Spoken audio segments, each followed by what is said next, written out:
আজকে ভাবলাম তোমাদের সাথে একটা রেসিপি শেয়ার করে দিই। সবসময় তো কি রান্না করেছি সেটা শেয়ার করি, কিন্তু কিভাবে রান্না করেছি সেটা আর শেয়ার করা হয় না।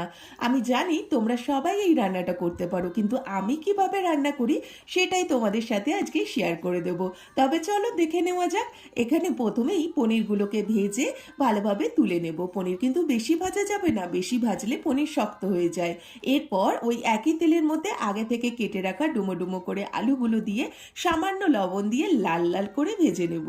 এরপর একটা মশলা বানিয়ে নেব। তার জন্য এখানে বাটির মধ্যে বেশ খানিকটা আদা আর একটা মিডিয়াম সাইজের টমেটো আর দুটো কাঁচা লঙ্কার পেস্ট করে নেব। আলুগুলো ভাজা হয়ে গেছে, তেল ঝরিয়ে আলুগুলোকে তুলে নেব।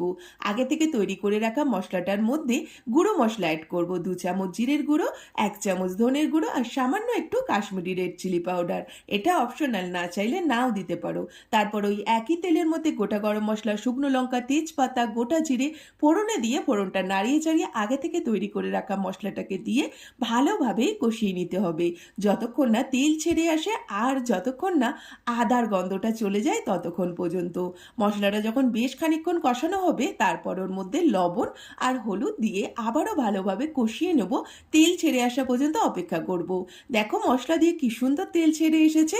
এরপর আমি আগে থেকে ভেজে রাখা আলু আর পনিরটাকে দিয়ে ভালোভাবে নাড়িয়ে চাড়িয়ে কষিয়ে নেব। এটা কিন্তু বেশ সময় ধরে আর ধৈর্য ধরে করতে হবে, কারণ বেশি নাড়াচাড়া করলে পনির ভেঙে যাবে। দেখো কি সুন্দর কষে এসেছে। এরপর পরিমাণ মতন জল দিয়ে দেবো, যে যতটা পরিমাণে ঝোল খাবে ততটাই দেবে। এরপর ভালো করে ফুটিয়ে নিতে হবে 10 মিনিট পর্যন্ত। দেখো পনির আর আলু ফুটে গেছে এবং সিদ্ধও হয়ে গেছে।